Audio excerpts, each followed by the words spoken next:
Episode of Check Please, Arizona. This week, our guests review Matt's Big Breakfast, La Centésima Gourmet Taco Shop, and The Market by Jennifer's.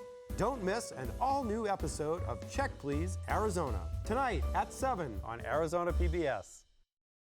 Explore new ideas and new worlds here on Arizona PBS, a community service of Arizona State University. Join Arizona PBS for the culinary event of the year. An evening with America's Test Kitchen features new hosts Julia Collin Davison and Bridget Lancaster, together with Check Please Arizona host Mark Tarbell. Guests will enjoy a 4-course dinner with wine pairings, plus an informative discussion as we celebrate 2 iconic culinary institutions. Sunday, March 12th at 5 p.m. at Tarbell's in Phoenix. Seating will be limited, so reserve your spot now. Tickets at azpbs.org/testkitchen. Coming up next on Arizona PBS, Life and World. PBS Online. Share, tweet, watch. Coming soon to Arizona PBS. Outcast to places. That first song, I worked on it for about a year. Our show opened, the world blew up.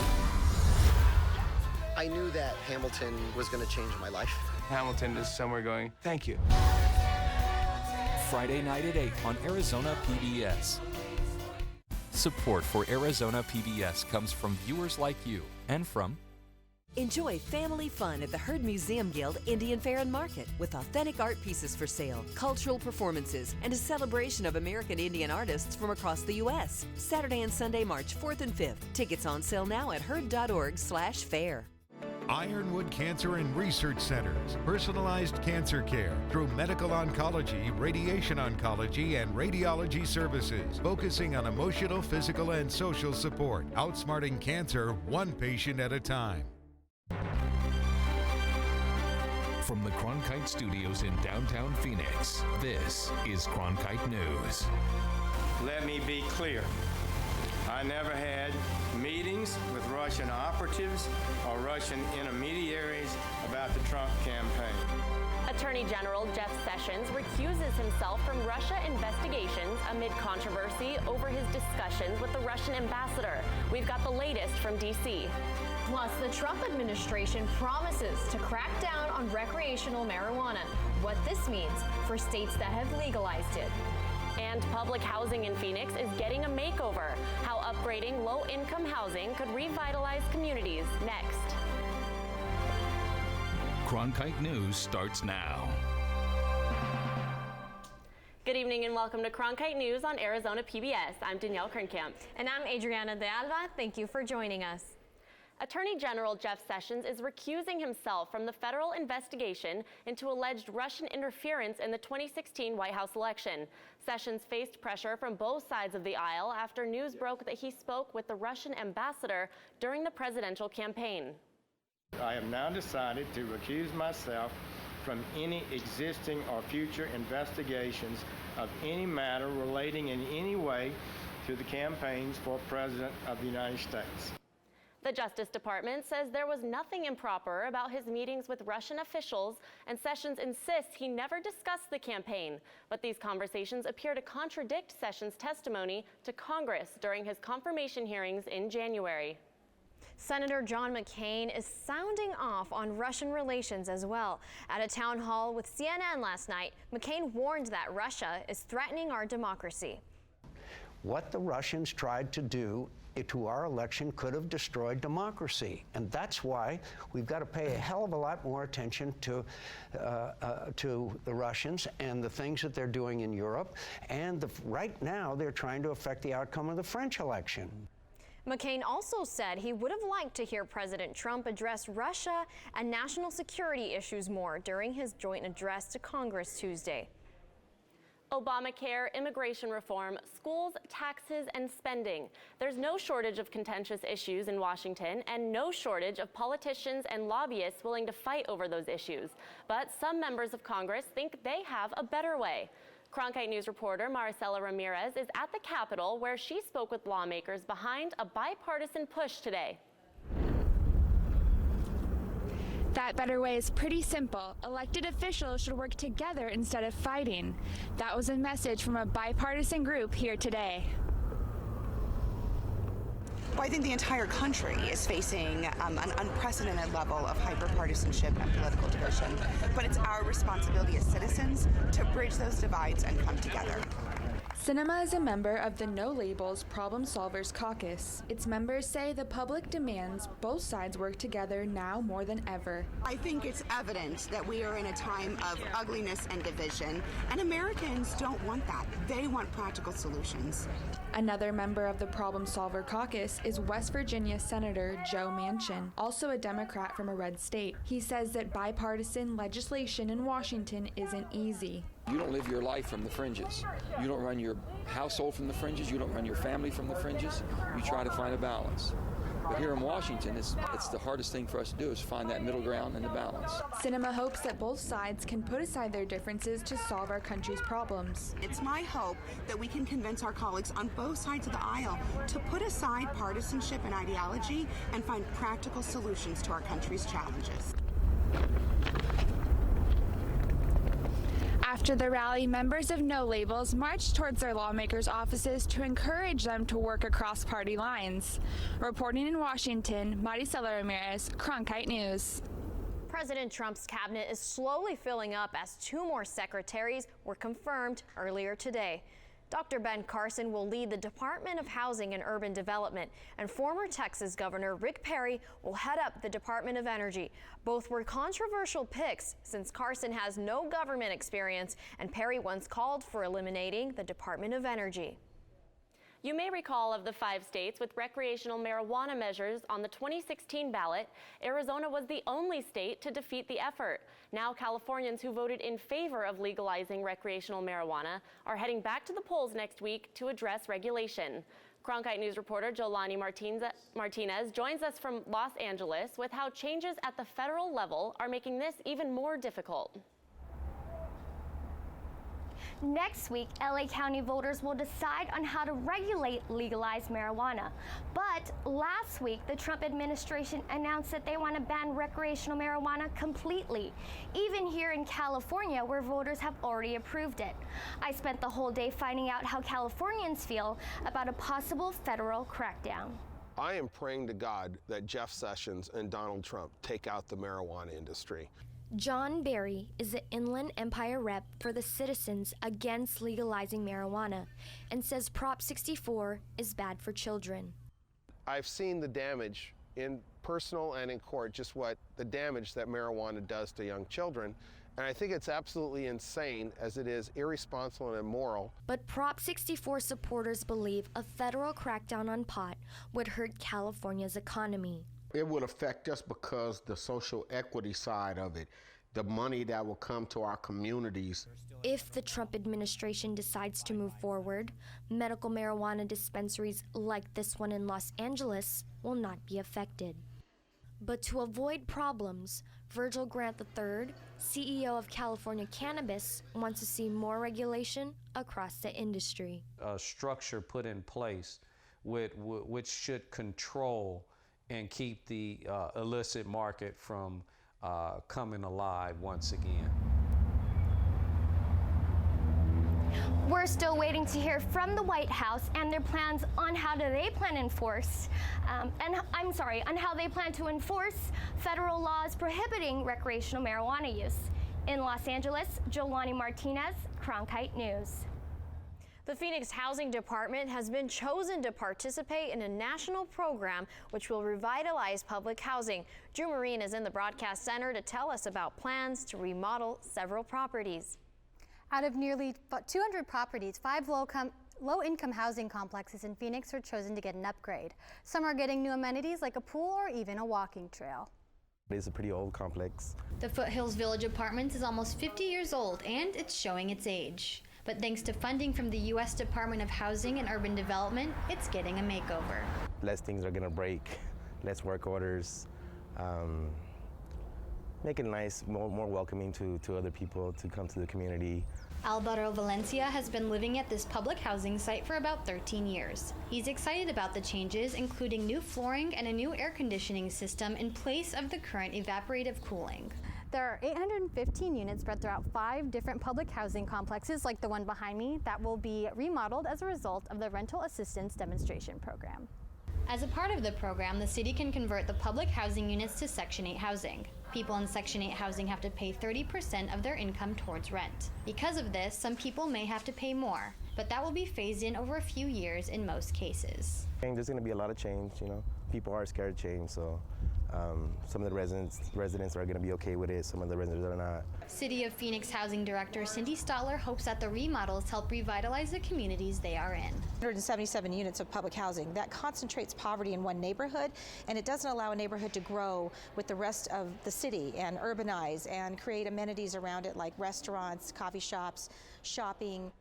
Stotler says with new administration, funding isn't always a guarantee. But if and when the Phoenix Housing Department gets the projects approved, the public housing sites will undergo the changes within next year.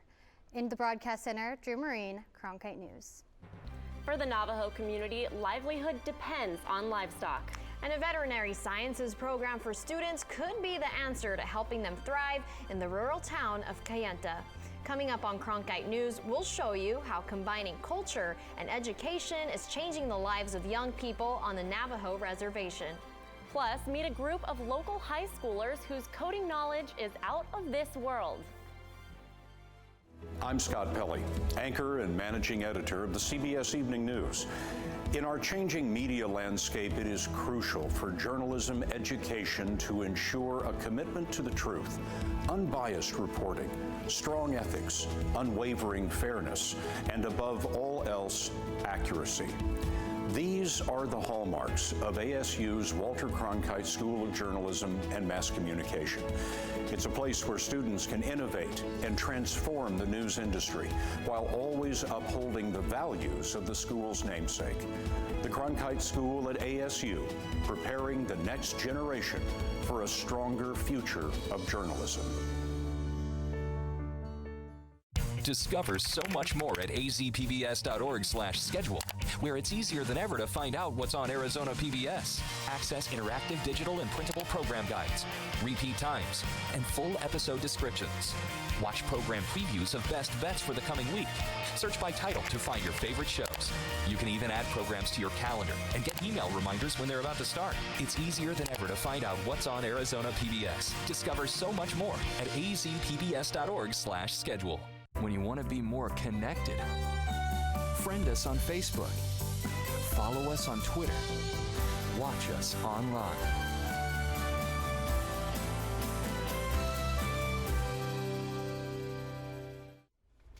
Statistics reveal young Native Americans living on the reservation often struggle to find their way, but a unique program in northern Arizona is preparing Navajo students for careers on their native land. I traveled to Monument Valley High School to explore how this program is changing student lives. On the northern rim of Arizona, just 30 miles shy of Monument Valley, you'll find the rural town of Kayenta, where a group of Navajo students gather at the start of each school day to provide care to the livestock they rely on for income and food. Hey, students, get over here. This unassuming agricultural center at Monument Valley High School is home to a nationally recognized veterinary sciences program, thanks to 27 years of dedication by founder Clyde McBride. You can go into an area, and it don't matter what race there is.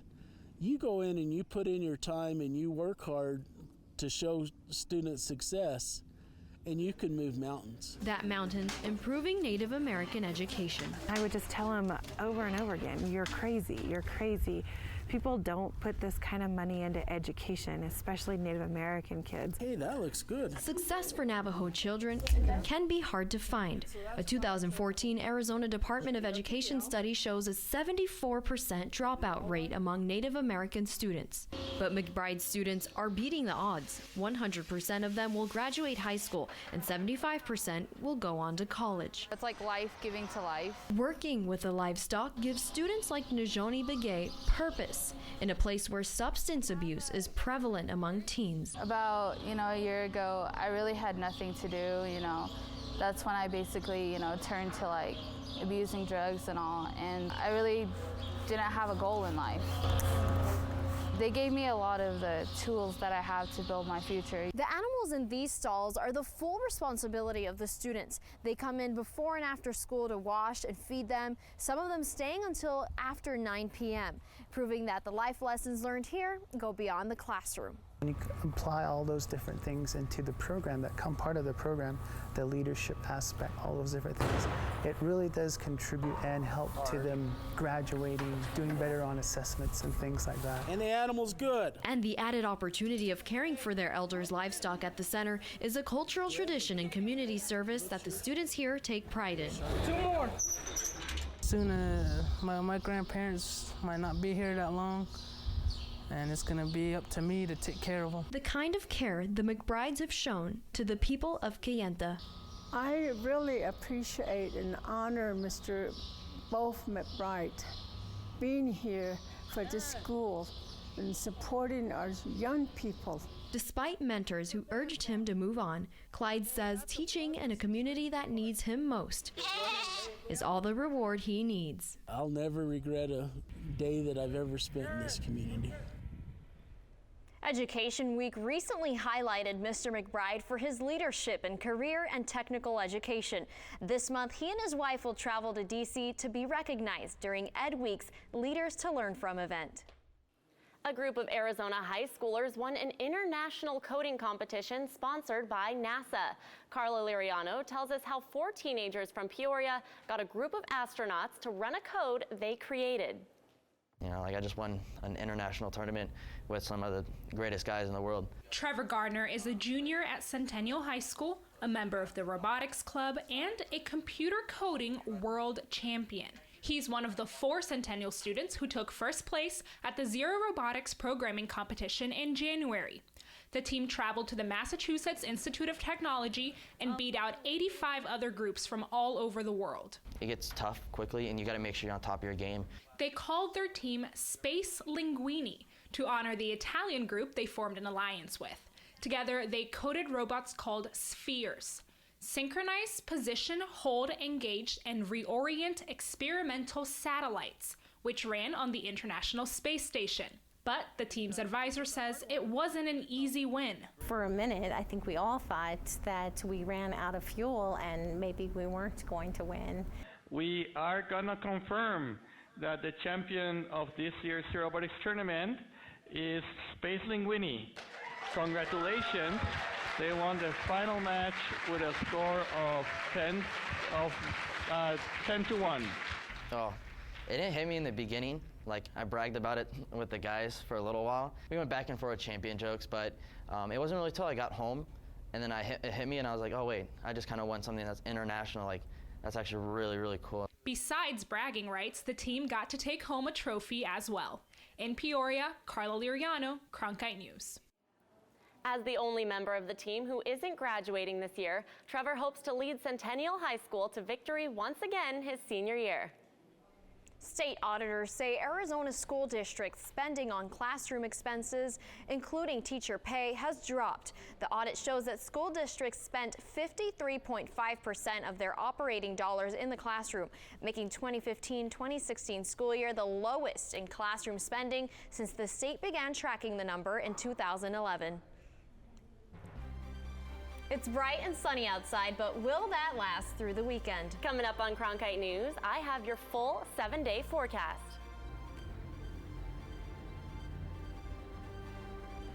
Plus, traffic fatalities are up 6% nationwide. What you can do to keep yourself safe next. I think I finally found my hallelujah.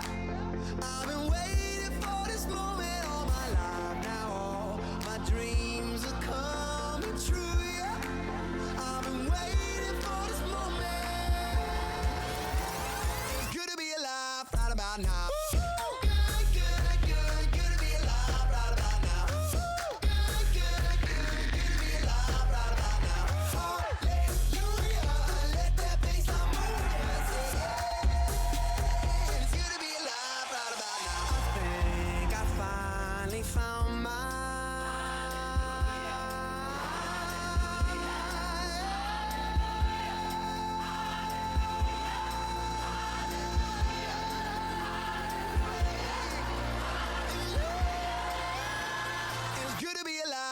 about now?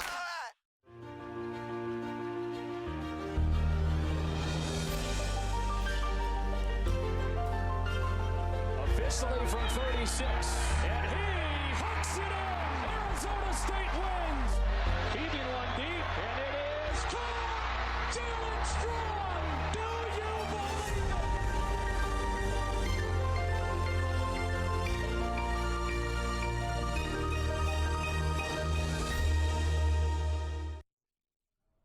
You might have to pay about $80 more on car insurance next year if a bill working its way through the state legislature passes. Senate Bill 1111 would indirectly raise premiums by increasing the liability standards required for minimum vehicle insurance coverage. The bill's sponsor says the current minimum rates are dated and don't cover the increasing costs of cars, repairs, and hospitals. The bill passed the Senate and is currently in the House of Representatives. A new study by AAA puts millennials at the top of the list of worst behaved drivers. Janie Hoyt is live in Phoenix to tell us about what is being done to combat this issue. That's right, driving a car is pretty second nature to most people, so they don't think sending a text message or making a phone call is a big deal. According to a new report, 88% of millennial drivers engage in risky behavior behind the wheel. But AAA and Arizona PBS or Arizona DPS are cracking down on distracted driving. A girl was coming down the lane for the parking lot, and she hit the side of my car because she was texting the whole entire time. ASU student Brianna Larson was a victim of a distracted driver, but even after that crash, she admits to occasionally changing her music and using her GPS while driving. I don't really feel like it distracts me. I'm full aware of what's happening. But AAA found traffic fatalities were up by 6% nationwide last year. AAA is concerned that these drivers find these behaviors okay because they do lead to more traffic accidents. AAA Arizona is trying to pass a bill that would prohibit new drivers from texting while driving. Senate Bill 1080 is sponsored by Rep. Karen Fan, and it will prohibit teens with the first 6 months of their GDL license of texting while driving. Arizona Department of Public Safety Trooper Cameron Lee says it is difficult to cite someone for distracted driving. It is hard, distracted driving, texting. Those laws can be hard to enforce because we have to prove it. Although there is no law in our state prohibiting texting while driving just yet, you can still get in trouble for it. We actually cite people for the violation that's caused because of the distraction. Both DPS and AAA want you to consider how much road you cover when you're not paying attention. A car going 30 miles per hour can travel 44 yards, nearly half a football field, in 3 seconds. We need drivers to realize that what they do on the road does have an effect, and it is very concerning to see that these young millennial drivers are admitting to feeling that these behaviors are okay. The study also found that young millennial drivers are more likely to run red lights and speed, even without being distracted. Live in Phoenix, Janie Hoyt, Cronkite News. A $62 million project to widen 9 miles of state highway will start next week. The Arizona Department of Transportation says State Route 260 between Cottonwood and the I-17 junction in Camp Verde will become a 4-lane divided highway. It will also include 7 new roundabout intersections to improve safety and traffic flow in the area. It's warm and sunny outside today, and Danielle's in the Weather Center with a look at your weekend forecast. That's right, Adriana. We are at a sunny and 77 day here in Phoenix, but we have a range of temperatures across the state right now. So we're in those low 40s up in the high country, 75 in Yuma, 73 in Havasu, but we're going to be seeing those mid to high 70s across the board here in the valley. We're at 76 in Phoenix, 77 in Scottsdale, and 78 over in Chandler. But these temperatures are going to start to drop as you head home for work today. We're going to be in those low 60s at around 8 p.m. and then as we head into tomorrow, we're going to be seeing those mid 50s across the board, but we will be warming back up into those low 80s and high 70s. We'll be seeing a temperature of 82 degrees tomorrow with some clouds, but we'll be seeing those clouds on Saturday and Sunday as well in those high 70s. We'll be seeing the 70s through Monday and Tuesday, and even those mid to high 80s on Wednesday and Thursday. That's a look at your 7-day forecast. March 2nd marks Dr. Seuss' birthday, and across the country today, people celebrate Read Across America Day in his honor. Coming up on Cronkite News, how athletes and politicians here in the Valley are helping kids catch up with a good book. Heaven knows you're a dreamer. Don't hide it from anyone. Don't hide it from anyone. Hey, would you believe me if I said we are here for a reason now? This is our life. This is what counts. This is for us. I will go anywhere for you.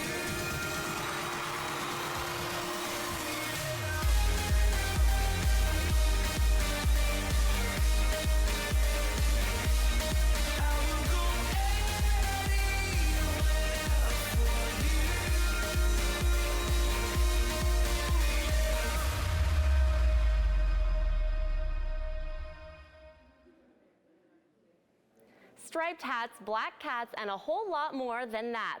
It's a day for rhyming and reading as kids across America honor the beloved Dr. Seuss. Cronkite News reporter Ivory Reiner caught up with birds, snakes, and a head of state for the celebration here in the Valley. Oh, the places you'll go. Governor Doug Ducey may be a politician and a businessman, but when it comes to rhyming, well, he'll leave that for Dr. Seuss. I just read "Oh, the places you'll go."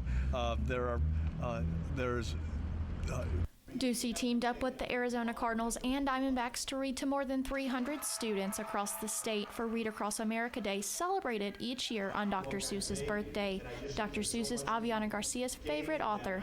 Because he makes rhyming words and I like green eggs and ham. Ducey talked to the students about the importance of an education and even joked about his years at Arizona State University. Very fortunate. I was the first person in my family that was able to graduate college, so that's 16 years. Also participating was retired Phoenix Mercury basketball player and Hall of Famer Ann Myers Drysdale. She read the Lorax at 2 Title I schools in the Valley. I think when we're out into the schools and talking to these kids, you know, they see that people can come back that matter in the community.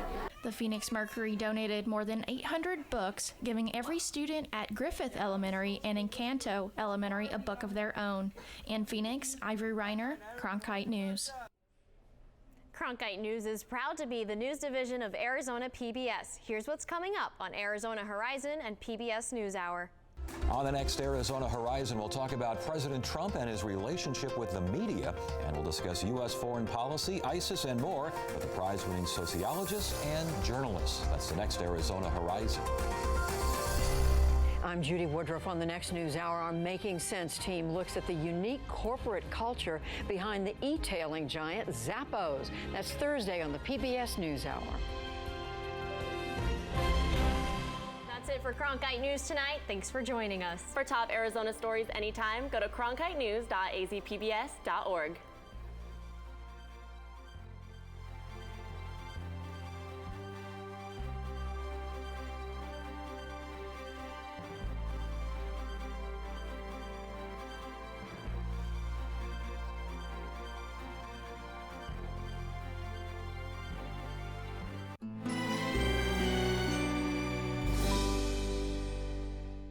I'm Chef Mark Tarbell. Join me for a brand new episode of Check Please, Arizona. This week, our guests review Matt's Big Breakfast, La Centésima Gourmet Taco Shop, and The Market by Jennifer's. Don't miss an all-new episode of Check Please, Arizona, tonight at 7 on Arizona PBS. Explore new ideas and new worlds here on Arizona PBS, a community service of Arizona State University.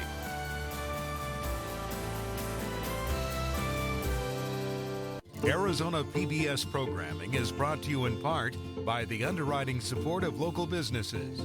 Learn